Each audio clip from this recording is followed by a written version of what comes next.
Between the Covers is supported in part by Mislexia magazine, the UK's best-selling magazine for women who write.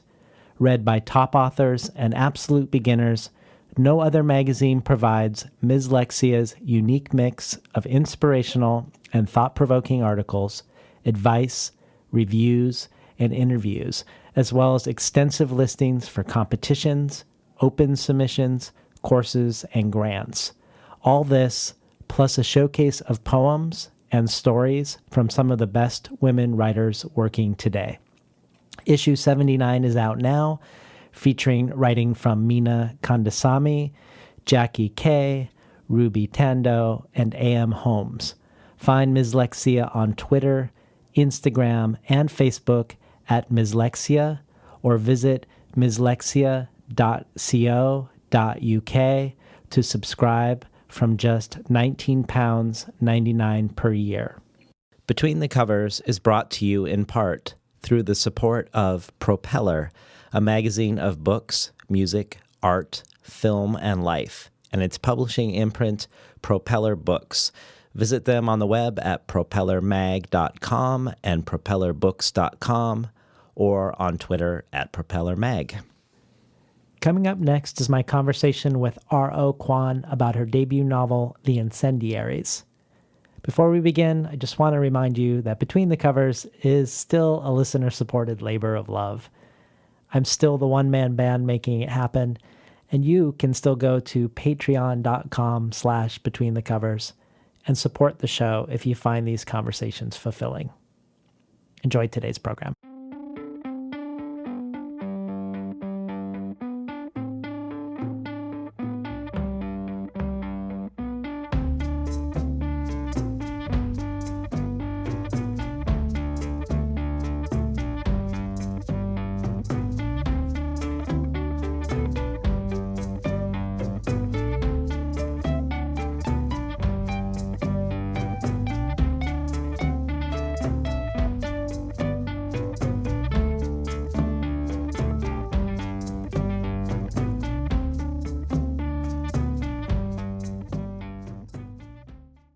Good morning and welcome to Between the Covers. I'm David Naiman, your host.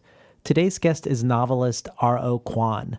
A graduate of Yale and the MFA program at Brooklyn College, Kwon's writing has appeared in Tin House, Vice, Noon, The Believer, The Guardian, New York Magazine, and elsewhere. She's a National Endowment for the Arts Literature Fellow, was a 2014 Steinbeck Fellow at the Martha Heasley Cox Center, and has been named one of Narrative's 30 Below 30 writers. She's also the author of one of the most buzzed about and critically acclaimed books of 2018, The Incendiaries, out with Riverhead Books. Lauren Groff calls The Incendiaries a God-haunted, willful, strange book written with a kind of savage elegance. The Paris Review says every page of The Incendiaries blooms with sensuous language. The New Yorker says, with a fairy tale quality reminiscent of Donna Tartt's The Secret History, The Incendiaries is the rare depiction of belief that doesn't kill the thing it aspires to by trying too hard. It makes a space and then steps away to let the mystery in. Anthony Domestico says in Commonweal, in strikingly Augustinian fashion, Kwon returns again and again to how the true motor of faith is desire for meaning, beauty, healing, peace. She also shows how this desire continues perhaps even more powerfully once faith has left us. And Viet Thanh Nguyen adds, every explosive requires a fuse. That's R.O. Kwon's novel, a straight, slow-burning fuse. To read her novel is to follow an inexorable flame coming closer and closer to the object it will detonate, the characters, the crime, the story, and ultimately the reader. Welcome to Between the Covers, R.O. Kwon. Thank you so much for having me. So Toni Morrison has a quote, if there's a book you really want to read, but it hasn't been written yet, then you must write it. And it seems like you've sort of taken this advice to heart. You've said in many interviews that the portrayal of the loss of faith is something that is hard to find in literature, and that this what you describe as a God-shaped hole in your own life from this loss of faith, the absence that your life orbits around is not something that you've recognized in what you've read. And I was curious if there are books, however imperfect, that were addressing faith, maybe not satisfactorily, that sort of prompted this desire, or were you really in uncharted waters when you started writing the Incendiaries and write the thing that you didn't see? That's a great question. I think when I've talked about not having found literature that grappled with faith and the loss of faith and having questions of faith, that was more when I was 17 and hadn't come across and hadn't read quite as broadly. Since then, I've come across more of it. It's still not like the most explored of subjects in fiction, but I love what Graham Greene writes about faith. I love. James Wood has written really movingly about his own experiences with faith. Let's see. There are other ways in which there are a lot of glimpses. Anne Carson has written gorgeously about her experiences with belief and the ways in which she approaches it. I love Simone Weil. She believed, but even so, the ways in which she believed I find to be very recognizable and moving. I'm missing a bunch of people, but I love what Clarice Lispector says about the idea of God and notions of God. There are more. But. That's a pretty good list, actually. So the book looks at faith through three lenses: that of Will, a college-age boy who's lost his faith, and then we have his girlfriend Phoebe, who may be finding hers, and the cult leader John Leal, who has created a community that has sort of captivated Phoebe's imagination. But given how much you've spoken about how your own biography has been the fuel for this examination of what it means to believe and then to have belief disappear, could we start with a look of your life of faith, what it looked like for you growing up in your family? Yeah, of course. So I was raised Catholic. My family's still deeply Catholic. And then when I was in junior high school, I started veering off into more sort of off-brand, ecstatic kinds of Protestantism, sort of what you would imagine with people talking in tongues and falling to the ground and dancing and singing. And I think part of it is that that's the kind of Christianity that most of my friends were involved in. And also, it was just so fun, you know. It brought me into regular communion with the ecstatic in a way that growing up in a small town outside of LA wasn't necessarily always available. I became increasingly religious. I believed that I would become a missionary or a pastor. And then when I was 17, I lost the faith. And since then I've been out of the fold. So the pivoting from your family's Catholicism to this branch of Protestantism was based on something more to do with your own community of friends that you were with? Yeah, and it wasn't, for me at least, it wasn't mutually exclusive. I was still going to Mass with my family, and then I would, on Friday night, go to youth rallies with my friends, and Wednesdays and Saturdays. But it sounded like it had some really, at the time at least, very positive effects. Like you've described how you didn't have anxiety, for instance. Yeah, and I wouldn't say I had no anxiety, but I was a much less anxious animal than I am now. Because I did believe that, or I wanted to believe at least when I couldn't necessarily believe, I more or less believed that there was an omnipotent being who was watching over everything, would make everything all right.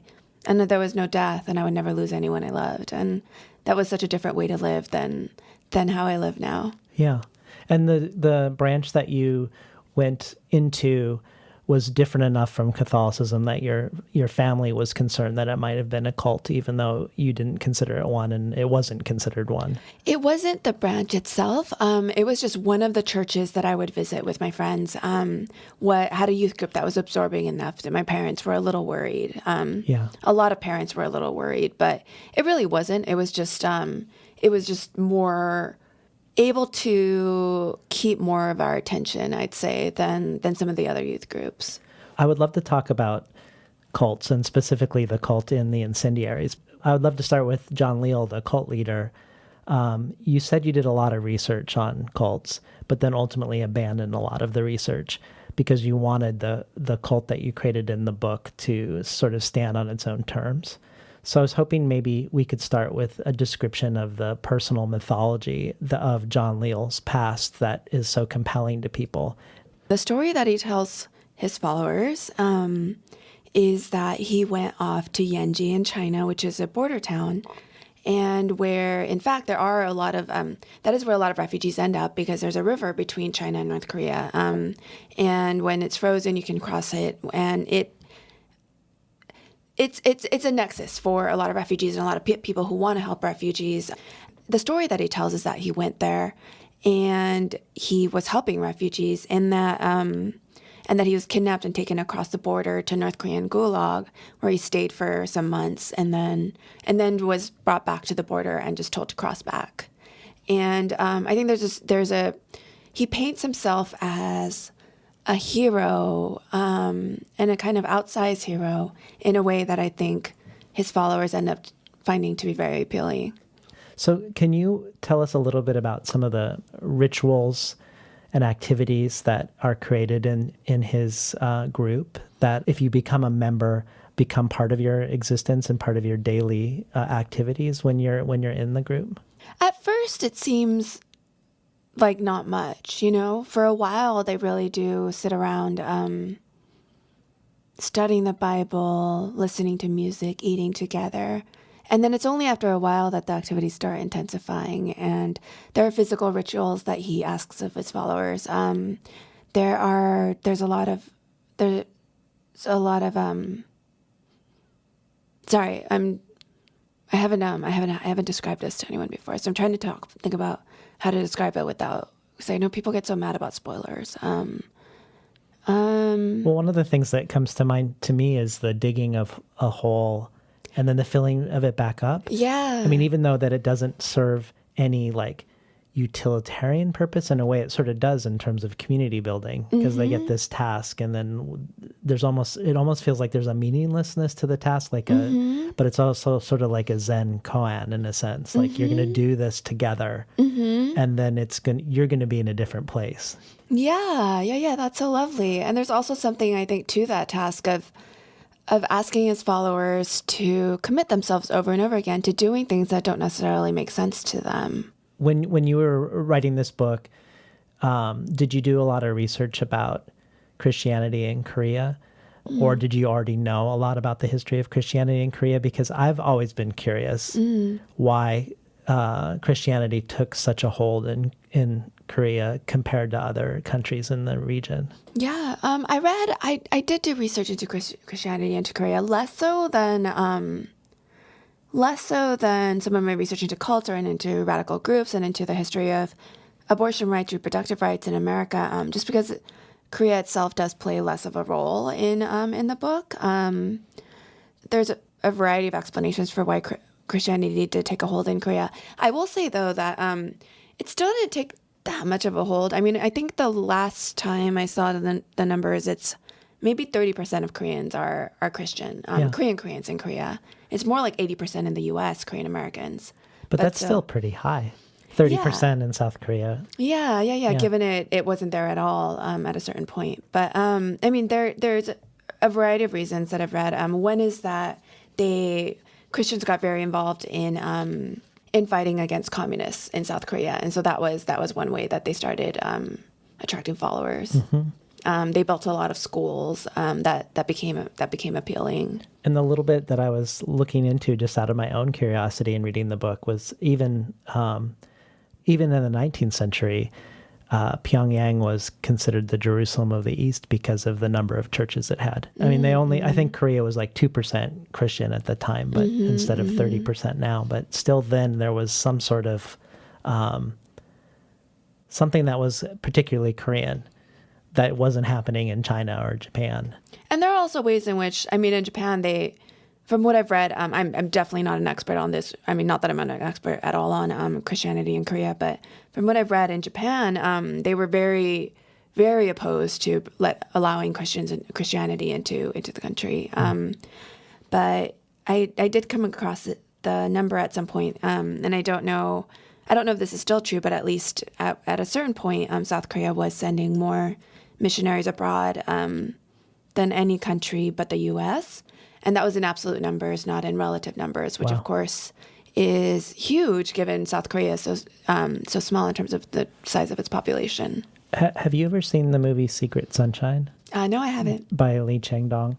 So the reason I thought of it is not only because it has a portrayal of Christianity in Korea, but also the main character goes through getting faith and then losing faith.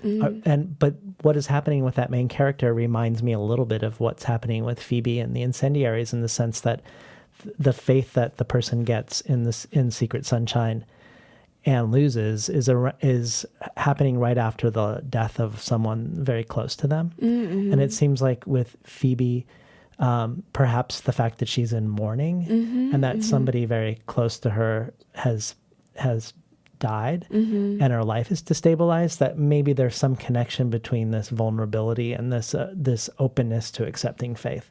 I was hoping you could talk to us maybe a little bit about Phoebe as a character, particularly the way you see, if you do, her mother's death being connected to somehow an attraction to John Leal's cult.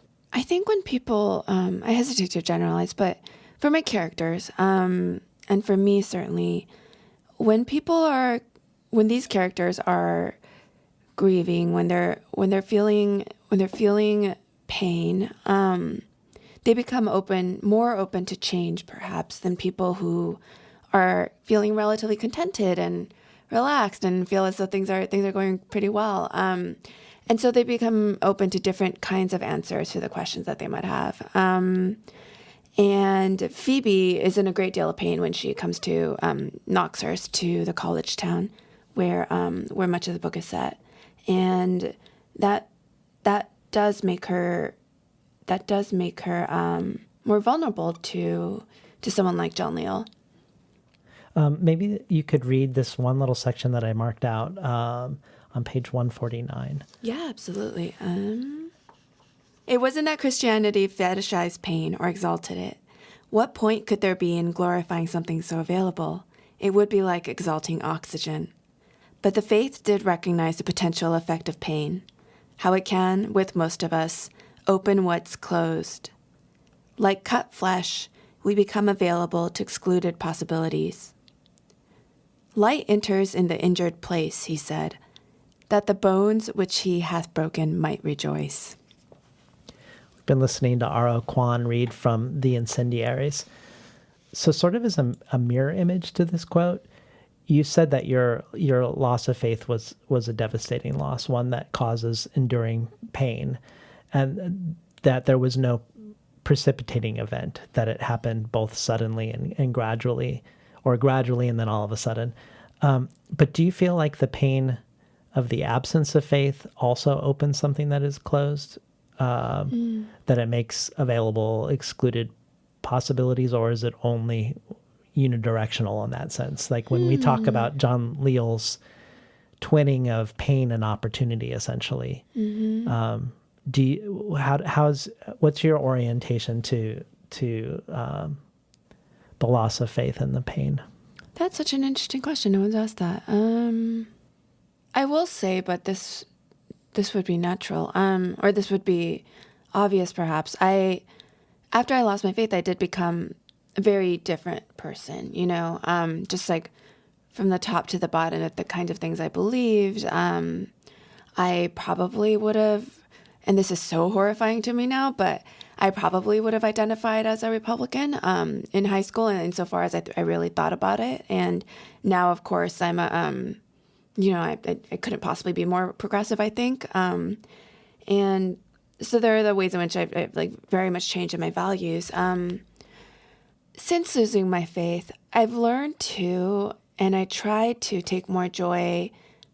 I've tried to find more value in ephemeral joys that I might not have appreciated as much when I believed that I would live forever, and to try to feel less grief about how fleeting they are. You've mentioned also that reading played a role in you drifting from Christianity.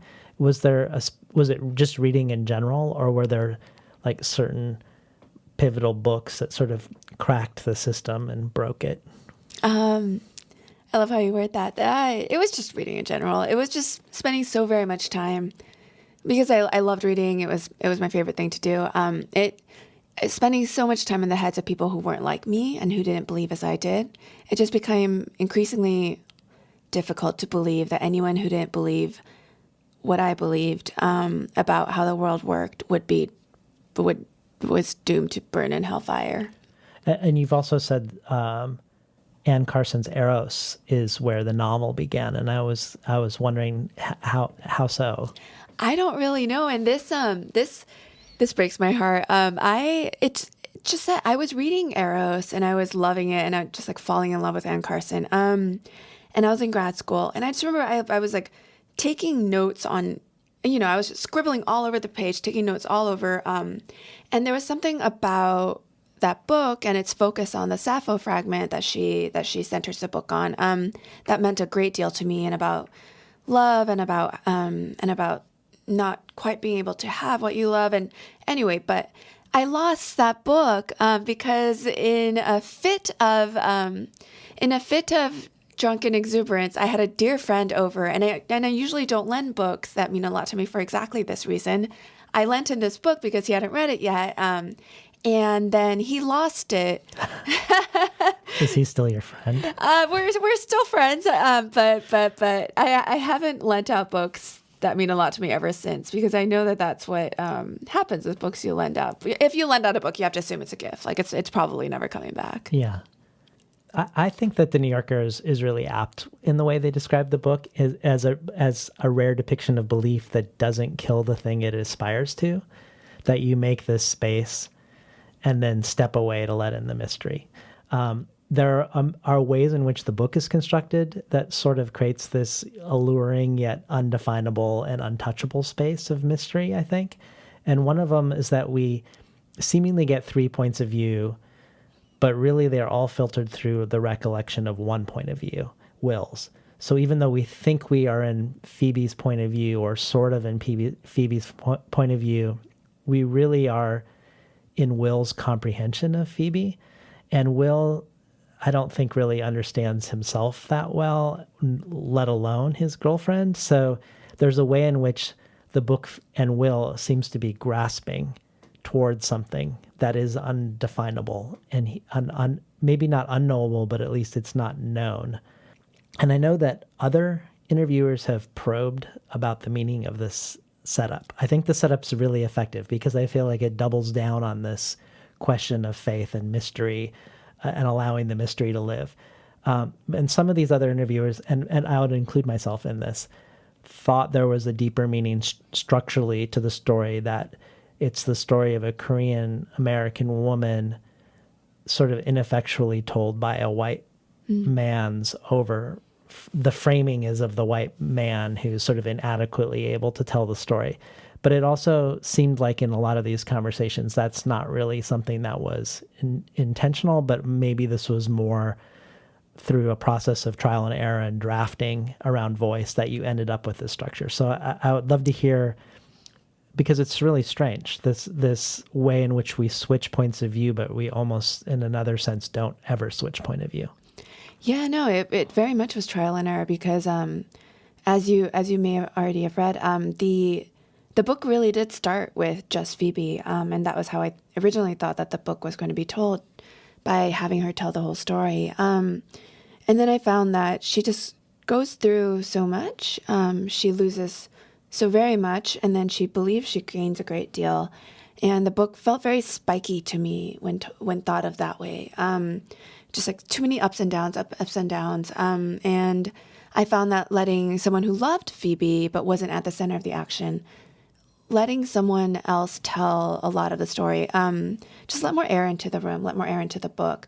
It changed, it expanded the repertoire of what kinds of registers I could hit and feel emotionally truthful about. But yeah. And it strangely made it harder to know the characters and increased the desire to know the characters at the same time. There was this like sort of friction and tension that I thought was really productive. Kind of like I would imagine like wanting to know God and not ever being able to know God. So like I think Will is earnest in wanting to know Phoebe, and Phoebe and Will are both wanting to understand the cult. But the amount of understanding that is there feels like it's just beyond the page. I love that so much. That's so great. Yeah, I have nothing to add except that I love that. Speaking of this question of whiteness in the book, it's interesting to me that Phoebe's friends call her the whitest Asian girl they've ever met, and that John Leal thinks this is a form of self-hatred. So I guess, or I imagine that this must have been seductive to her, not just joining the group because of the other things that the group provides, but also as a means to reclaim something about herself or to reorient herself to a sense of identity. And I was just wondering if you could maybe speak to that a little bit. I saw it myself, certainly. I didn't quite experience it myself because I had the strange good luck of growing up in a town that my high school was 80% Asian, roughly, and a majority of that was Korean. And so I grew up in a high school in which I'm Korean American, was offered as an elective, language elective. And people who weren't Korean took the Korean elective, in part because they wanted to understand like what people were saying when they were talking shit in Korean. That's awesome. During lunch, and Did they learn that in the class? I think less so, maybe. But it just meant that I never had the experience, for instance, of like opening my lunchbox and as a kid and having people make fun of me because there was kimchi in Korean food, and so I didn't grow up with that kind of shame about who I was. And then I went to college and I met so many people who did grow up with that kind of shame. And I went to college in a place where I started experiencing firsthand what it meant to be part of a minority group in America. And so, yeah, I think for Phoebe, I think you're absolutely right that it is very seductive to her that John Leal is both seeing a kind of shame that she perhaps hasn't acknowledged, and showing her ways in which she shouldn't feel shame. One of the other ways in which I feel like the story is naturally mysterious and creates space for this unknowableness is that we have the country North Korea as part of it. And I would like to hear about your decisions around North Korea, because obviously we all have sort of limited information, limited firsthand accounts at this point.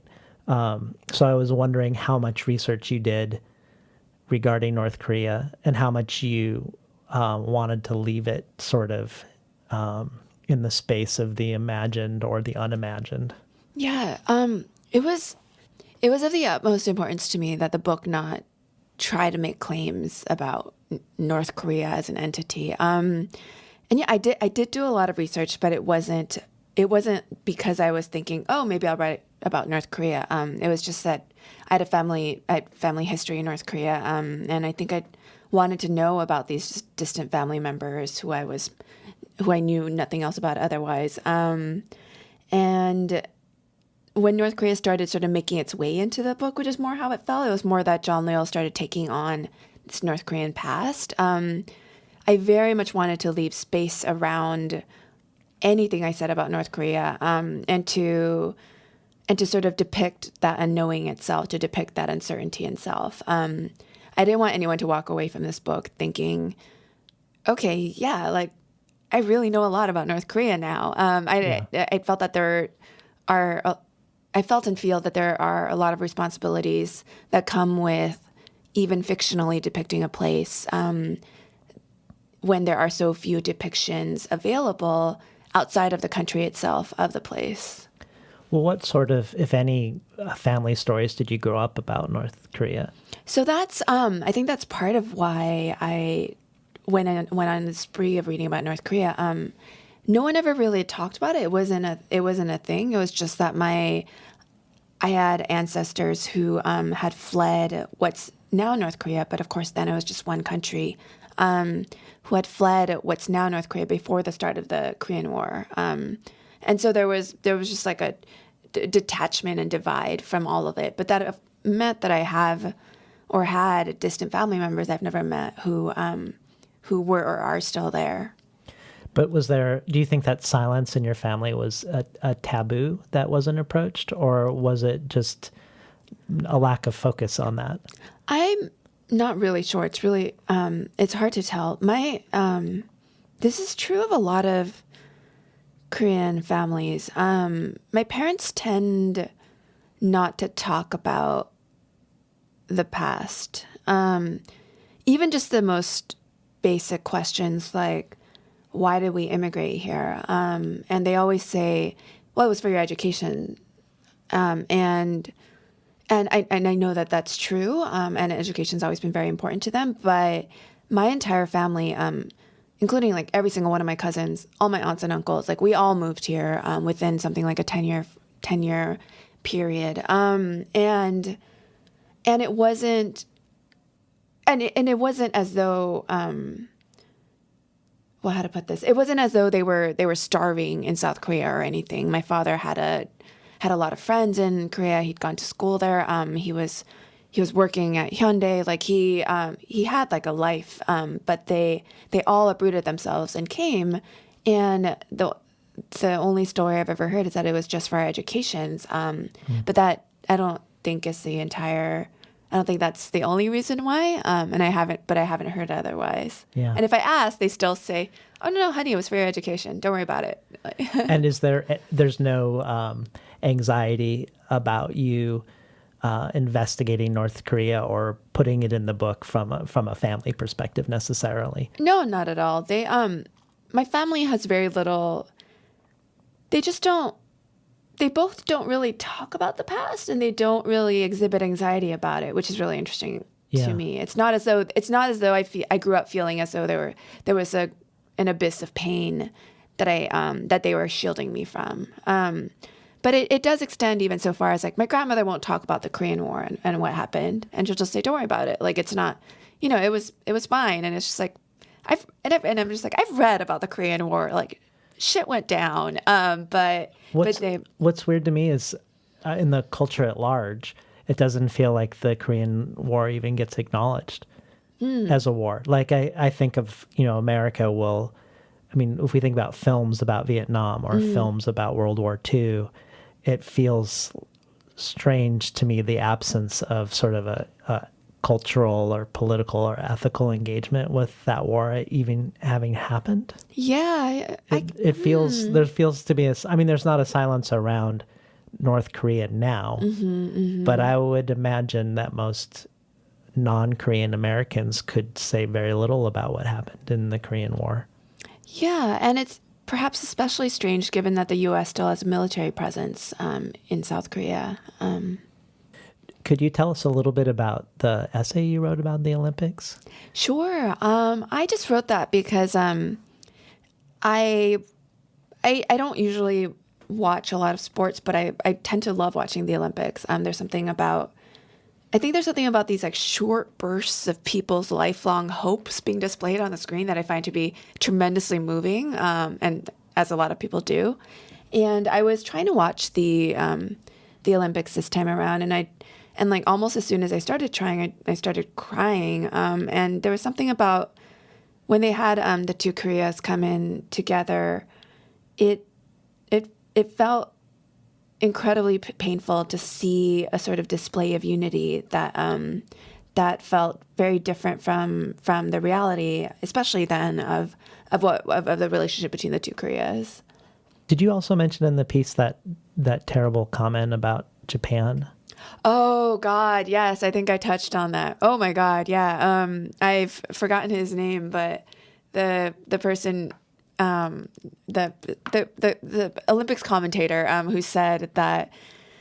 Oh God, I'm going to paraphrase, but whatever. It was awful that South Korea really admires Japan and has learned a great deal from Japan and looks up to Japan or something. It was something along those lines. I mean, Yeah. it was, from what I heard, it was front page news in Korea. And I believe the commentator was fired because what on earth? I mean, there's just like the sheer level of ignorance But in I would, someone. but I might argue that ignorance is really widespread. Like I wonder, and maybe this touches back to something about the Korean War and the circumstances of it, and then obviously Korean history before the war being not prominent in non-Koreans' minds in America. Like I would imagine most Americans would have to go look why that was so terribly, that they would have to go look to know why that was such a terrible comment to make. And that could be the case, but I think part of what outraged so many people was that it was the commentator for that network on the Olympics taking place in Korea. So that was what was just so Yeah. that was what was outrageous. Like Well, it wasn't the ignorance itself. It was just like, for heaven's sake, find someone who knows something, like just a tiny bit about. Could you not find a Korean American, for instance? Yeah. Could you not find a Korean American? Well, the ignorance isn't defensible either, ultimately, I don't think. Yeah.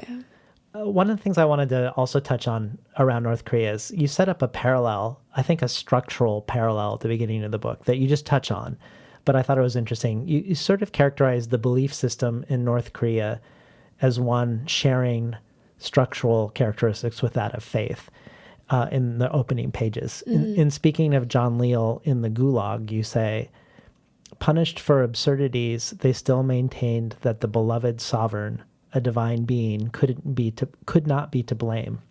The refugees he'd met in Yanji talked of loving the God they'd fled. They attributed the regime's troubles to anyone but the sole person in charge.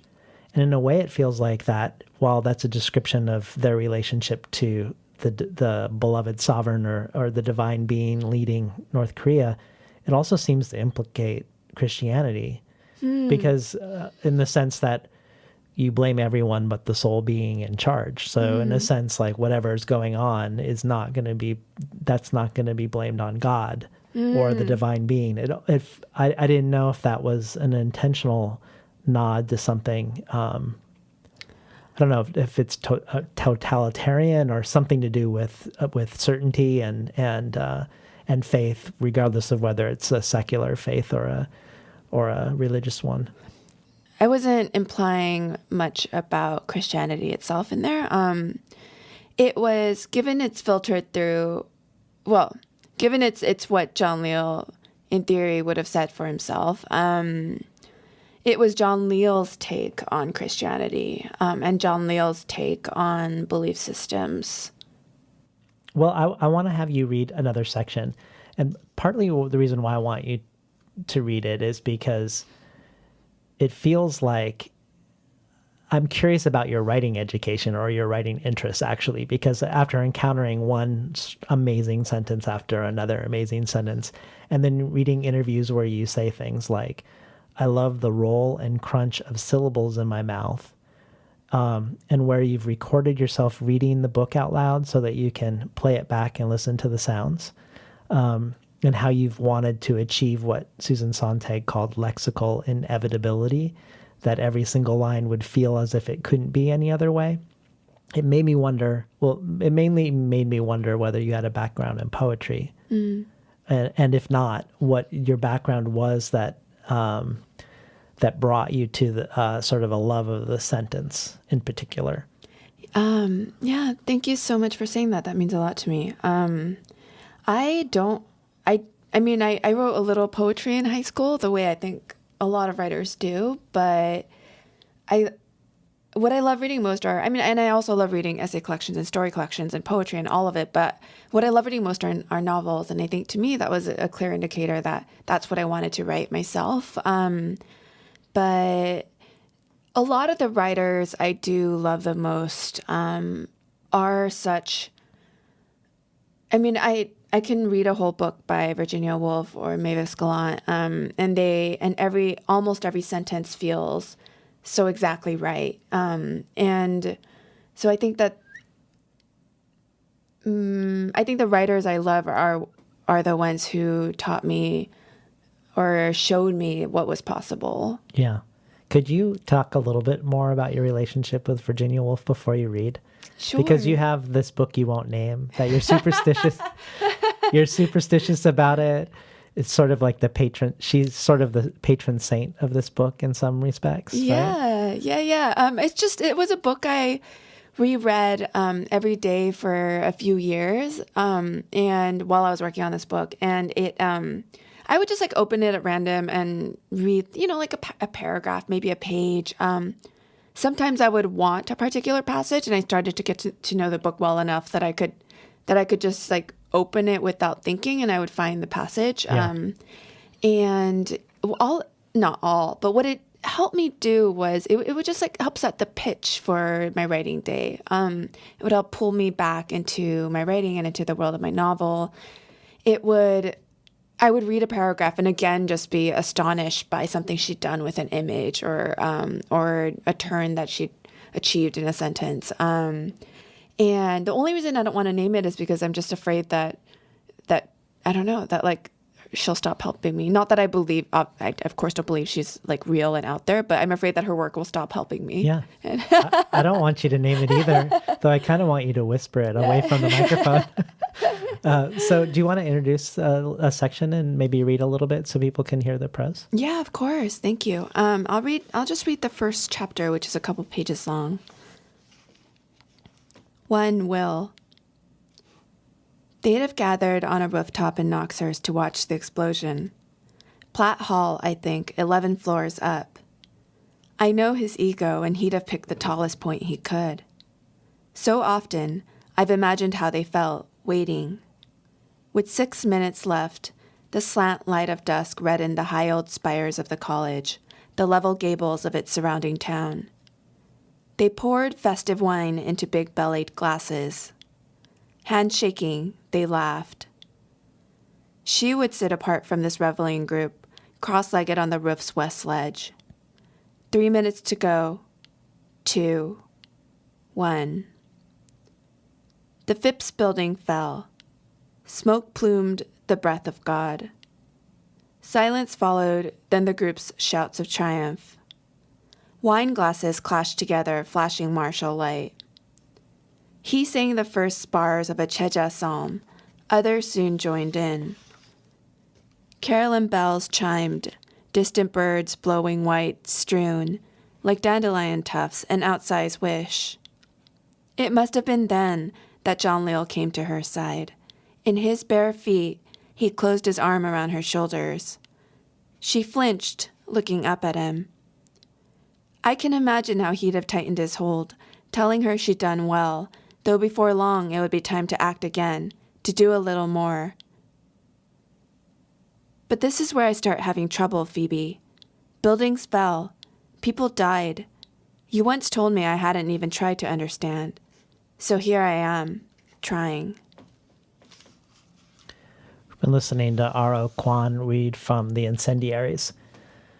So it isn't uncommon for writers on their first book to spend a long time making their first book. I've had many debut writers say that it's taken 10 years to write their first book. But one of the reasons why yours took a long time, you've said, is that you believed the first 20 pages had to be a perfect foundation, and that you would then spend long periods of time working and reworking the sentences so that you'd have the right foundation when you move forward. So I was wanting you to unpack what you now consider false assumptions in that for us, if you could. Yeah, of course. Those were a tricky first couple of years of the book. It's what I realized was, so at the end of those 2 years, I had 20 pages that had been obsessively reworked. And it just felt so dead. Like, it felt so inert. I'd never read such inert prose in my entire life is how I felt. And I realized that I had been reworking these 20 pages without having much of an understanding of what would come next. And so it was the worst possible foundation for a book, because it was this in what had become a very inflexible, compact thing that I couldn't really go from there to anything else. So I just threw it away and I started all over again. You threw it away with more or less the same characters. Yeah. So you've also said that you got hung up on metaphor, and that metaphor can be quite dangerous. And I wasn't entirely sure what you meant, though I'm compelled by it.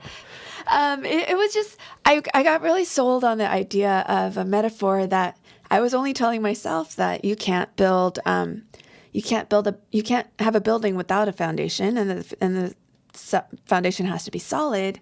But this was the worst possible metaphor because how do you build a foundation if you don't know what the rest of the building will look like? So it could be, it could be a 1-bedroom apartment in a city, or it could be an opera house. And these are very different foundations. But yeah, I was just I was very convinced by my own metaphor. I just kept walking around muttering about foundations anytime. Anyone asked why I was spending so long on those first 20 pages. Well, I would really love to maybe do a little deep dive into the various ways you've prevented yourself from obsessing on sentences at the beginning so that you can move forward. So you've mentioned Lauren Groff as someone who was pivotal in sort of breaking you out of this pattern.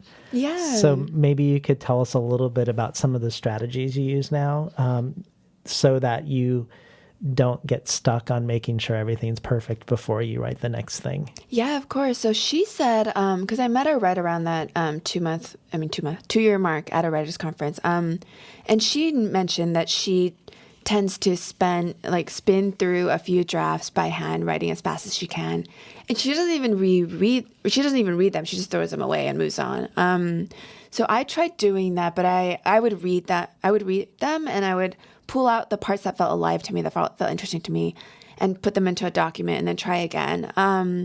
After I did that a few times, I moved on to trying to write as fast as I could on a computer. I used an app or a program for my computer that turned my computer into a typewriter, so I could only backspace one letter at a time. And what does that achieve?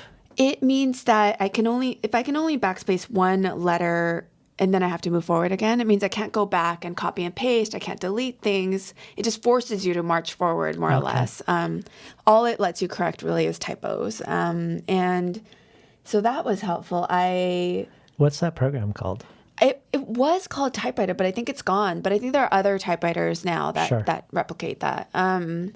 I turned the font white as I went. So as soon as I finished a paragraph, I would turn it white. So I just to prevent myself from looking back. What I love now, this is almost always how I draft anything now. I'll write 4-6 words at a time and then press enter and then just keep going down the page. And so it looks like a very ragged, sad, messy, epic poem. It's not. It's just that it's prose. It's just broken up so that I just visually cannot look at it and as easily figure out what the sentence is doing. And then what about your feelings about Times New Roman versus Garamond?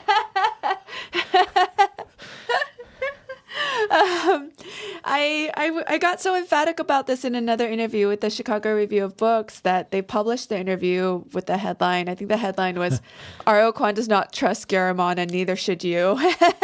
I used to write in Garamond because it is so, it's so pretty. It makes everything look so nice. And I realized that it was lying to me. I would look at a sentence in Garamond and then I'd look at it in another font and realize that it was a much worse sentence than I thought, and Garamond had been dressing it up. And so I love writing in Times New Roman because it is just this trustworthy, quite ugly font. It doesn't hide flaws the way Garamond does. But you won't use Comic Sans. I won't use Comic Sans. Somebody told me that they use Comic Sans, and I was just like, good God Almighty. Who has that kind of strength of soul to... It would require a certain strength. It does. Everything looks trivial in Comic Sans. Yeah. Well, speaking of having the strength of soul, there was something that Laura Vanderberg said that I thought was interesting. She asked you about, when she was interviewing you, she asked you about faith in relationship to the act of writing, how writing, particularly something of novel length, requires an act of faith. How do you keep going? How do you push through hopelessness? How do you sit in the uncertainty of unfinishedness? So I was wondering if maybe you could talk about faith in relationship to some of these questions that she posed and now I'm posing. Yeah. No, that's such a great question. I think the less time I spend worrying about larger questions like, is this book going anywhere? Do I know what I'm doing? What am I doing with my life? Why didn't I become a dermatologist? It's a question that it became at some point a running joke in my household. My husband would come home and I would just be dejected, and I'd just be like, the writing day was terrible. I don't know what I'm doing. How have I been working on this book for so long? Why didn't I become a dermatologist? And he would ask, are we on that dermatologist question again? Yeah. But I think the less time I spend wondering about these gigantic questions and the more time I spend on the page in a scene wondering, what's this next line going to do? What about the previous line? How do these two lines work together? What are the syllables doing? The better off I am. And what's remarkable about that, I think, also is that you've said that in the 10 years you worked every day on the book. Pretty much, yeah, pretty much. I think there were a few exceptions, but I tried very hard to work every day. I just find that for me, and I know people vary in their approaches, but for me, my writing's going better if I'm writing every day. I think it was you who quoted Dean Young, who says you have to sweep the temple steps a lot in hopes that God appears. Yeah. Was that? Yeah, it was definitely Dean Young. I don't remember the exact line, but yeah, yes. Yeah. I love quoting him.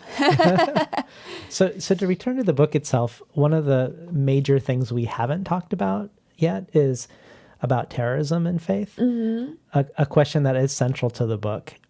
And you've pushed back against the automatic response that we tend to have to these acts when people use language of incomprehension, when people say, how could a person do this? This is unimaginable. These people aren't people, but monsters. So tell us about your desire to complicate or reject that sort of response to people who are doing acts of terrorism in the name of a faith or an ideology. I think in part because I'm so different from the God-crazed girl I was for a while.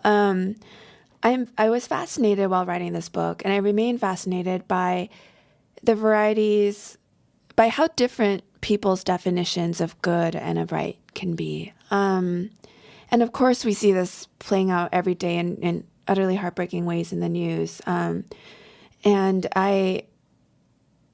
it remains fascinating to me. And it's not that I've come to any real answers, but the questions remain fascinating to me of how one person can define something as being good that other people can define as being just utterly evil, and vice versa. Well, it was refreshing to see a book that was looking at terrorism and faith and wasn't looking at Islam and terrorism, which is sort of the reflexive way that Americans would twin the two, because we rarely would call Christian acts or Jewish acts of terrorism. We'd call them something else in the United States. And I wondered if was there any pushback among the Christian community that you grew up in to name it in that way? I haven't come across any pushback. I mean, knock on wood. I think if anything, people who are Christian who have read the book, a lot of people have said that they appreciate how they appreciate the ways in which Christianity itself and belief itself are not at all vilified or simplified. Yeah. I do also get occasional emails from people proselytizing to me, which I find to be a little, Wow. a little. My response to that is more, or rather, I tend not to respond. But when I do receive emails like that, I'm just like, well, you'll have to get in line because my mother's been praying for me every day since I lost the faith. But You don't hit spam on those emails? I put them in a folder. Well, I guess I wonder if part of, the automatic response to not be able to comprehend these acts. And then this time period of your life when you felt very certain about things. If there's a certain way of relating to certainty, and there's a way in which you can say, well, it is comprehensible. If you felt certain about these things, like that can lead to any number of things. Like you've quoted Eric Hoffer, the political philosopher, who said, to be in possession of an absolute truth is to have a net of familiarity spread over the whole of eternity. And then you also quoted Julio Cortázar, who said, I've remained on the side of the questions, which I feels like where you are now, on the side of the questions. And I would love for you to talk a little bit about your aversion to certainty now, like the way that it's something that makes you even afraid. Yeah. And it was something that brought you a lot of solace. Yeah, I think I am deeply allergic to certainty. And I'm allergic to it so much that I think I'm still open to the idea that maybe my allergy to certainty itself isn't correct. I think that a lot of harm has been done in the world by people who are certain they are right. And that at least in the books I read and the people I love, a lot of the people who, I think that being open to the idea that one may not be in possession of absolute truths is a less harmful way to go through the world, to move through the world. But I'm not sure about that. Well, did you ever go through a period, or it sounds like maybe you didn't, but did you ever go through a period where you were into like the Christian existentialist philosophers, the ones who like Paul Tillich, who were like, doubt is a prerequisite and even a part of faith? Like if you don't have doubt, that's not faith. Yeah. I mean, I read them. I think I feel as though there are ways in which like Simone Weil is like shot, like her writing is shot through with doubt and questions. But yeah, I think I did read them. I'm not sure that they stayed with me very much. And how was you've mentioned that you visited a church accused of being a cult as part of the research for the Incendiaries. So now that you're, for a long time, you've been on the side of the questions. How was that? Was that hard to do? How did that go? I visited while I was researching this book, I visited a church in the Bay Area just a couple of times that had been accused of being a cult. It's still running, but anytime I go to a Christian service, and that was true of this particular church too. I just feel such longing. Like I feel such longing, and I feel such sadness, it's like coming back to something that I miss very much, and a being I miss very much. Are there misconceptions, do you think, about the type of people who end up in churches accused of being cults? In terms of, I mean, I would imagine that many people would just presume that people are naive or ignorant when maybe it's not that. Yeah, that's a really lovely question. I think that maybe people believe, well, I really do. I don't like making generalizations. I think that's part of what I love about fiction is its adherence to the specific. But I think perhaps people are more susceptible to cults and to demagogues in general, as we can see in America in 2018, than they believe they themselves to be.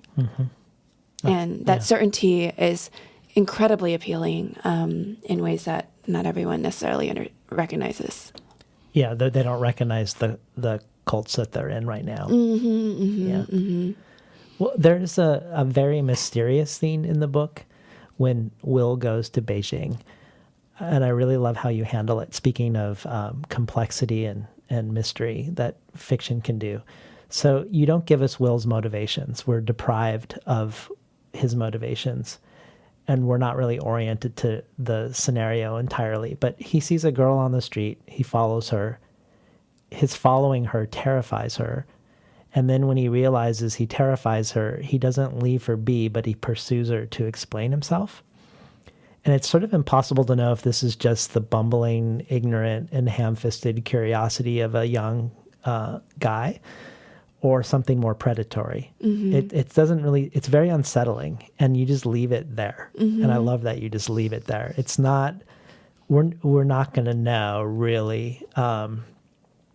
But we do get in the book several overt instances of sexual assault, either referred to or dramatized. And you've talked about how you almost took the pivotal scene out. And I want to hear about that. I want to hear about how this scene wants to insinuate itself into the book. And then there was a part of you that didn't want it to be there. Yeah. So with the pivotal scene of sexual violence that I always try to be careful talking about it because I know people hate spoilers, but I know it's anyone who's read the book will know which scene I'm talking about. Yeah, it's probably good that you don't spoil that one. When I started writing that scene and when I started realizing what was going to happen, I tried writing a lot of versions of the scene in which it didn't happen, and they just kept ringing terribly false to me. And so I went back, I reread everything I had up until then, and I realized there were ways in which the character, the perpetrator of the sexual assault, there are ways in which he prioritizes his own needs and desires, sometimes at the expense of others, and there are ways in which he views women, and there are ways in which he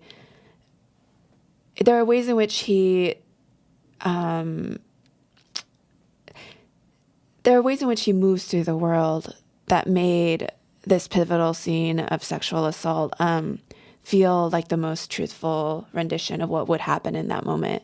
And yeah, it did. I was distraught that in a lot of ways I really do love these characters, and I was just so disappointed in this character. Yeah. Well, you've said you're deeply suspicious of violent acts in fiction, which I want to know why, and also I would imagine that's part of your anxiety that the book is now going to move a certain way because of a violent act. But why are you suspicious of violent acts in the first place in a narrative? That's a I love that juxtaposition. So I am suspicious of. I don't like to feel the plot strings being jerked. And I find that, so this makes me often, especially with like big blockbuster Hollywood movies, the least fun person to watch a movie with, because I really will just yell, I work too hard and like run out of the room. I'm very bad to go to movie theaters with, because if I start feeling manipulated, I'll just leave, and I'll say, stay, I'll be in the lobby, I'm just going to read. And so in fiction, I really don't want to, I never want a reader to feel manipulated. I never want a reader to feel as though they can just like feel the puppet strings being moved. I don't want readers to feel as though I'm putting in violent acts for the sake of, I don't even know, for the sake of keeping things interesting, for the sake of keeping the stakes high. I hate thinking about stakes. I hate thinking about all of it. And so yeah, I want things to feel as, when I'm writing, I want things to feel as truthful as they can possibly be. I want things to feel as though they couldn't possibly have unfolded any other way. So you've written this great piece called Why I Don't Leave the House Without Putting on Black Eyeshadow. And you talk in there about why you invariably wear a considerable amount of eyeshadow below your eyes. And in it you say, one friend tells me the dashes of black make me look like an especially fierce superhero. Another says she thought for a moment that I'd been punched in the face. A third, to my delight, says he's put in mind of a Blade Runner replicant. Most, though, ask, why? What's going on? There's the easy answer I've given from the start. Anytime I'm asked about the change, I explain that I began wearing black eyeshadow during a period in my life when I realized that how I looked was ill-matched to how I felt. I was sad, I say, and I kept being mistaken for being happy, which became maddening. And I couldn't help but wonder how gendered this response of being mistaken as being happy is, thinking of how men are always asking women to smile or expecting women to smile. And I wondered if, much like your book creates a space, if the eyeshadow is also sort of a way of creating a space, a distance, like a don't assume you know me space. That's such a great question. It was like a surprisingly large number of people, especially women, I think, reacted to this piece and felt that I had said something that they were also recognized in their own and how they also move about the world. And I feel as though there is some extent to which it's a shield almost, or maybe a way of, I don't know.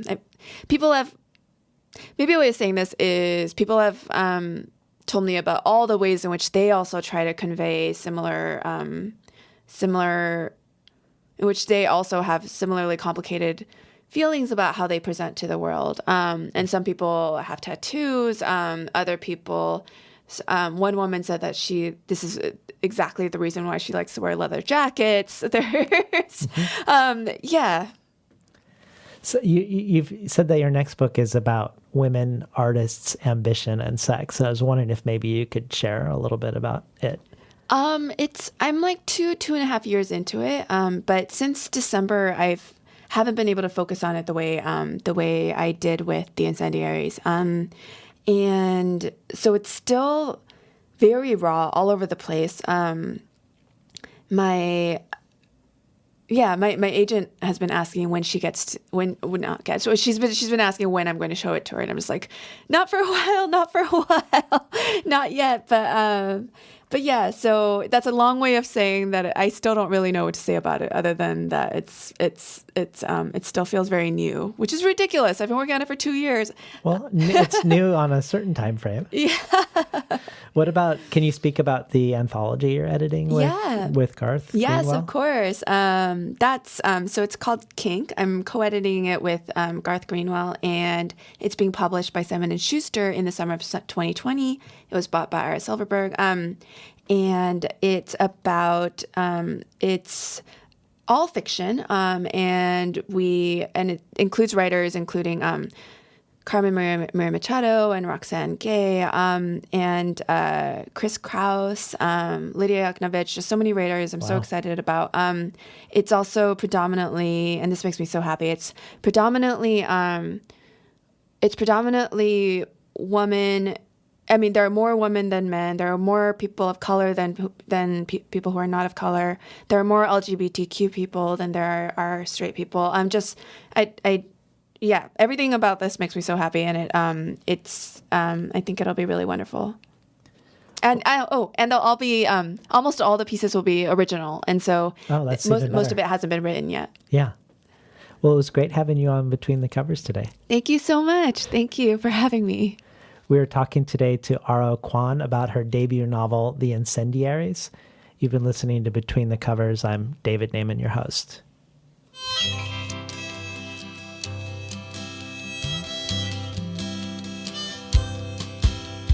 Today's program was recorded at the studios of KBOO. Volunteer-powered, non-commercial, listener-sponsored, full-strength community radio from Portland, Oregon, found at kboo.fm. More of R.O. Kwon's work can be found at ro-kwon.com. I've also uploaded audio of R.O. Kwon reading her essay, I Believe in Skincare, which I hope to listen to while wearing the sea buckthorn cleansing mask she gifted me at the end of the interview. This bonus audio joins material by Carmen Maria Machado, Vicky Now, Therese Marie Myatt, Sheila Hetty, Forrest Gander, Tommy Pico, and others. All of this can be found at patreon.com/betweenthecovers. Finally, I'd like to thank Imre Lodbrog and Barbara Browning for creating this outro. Their album, Imre Lodbrog A Sapatita Mi, can be found on iTunes, and Barbara Browning's trove of ukulele covers can be found at soundcloud.com/ Barbara Browning.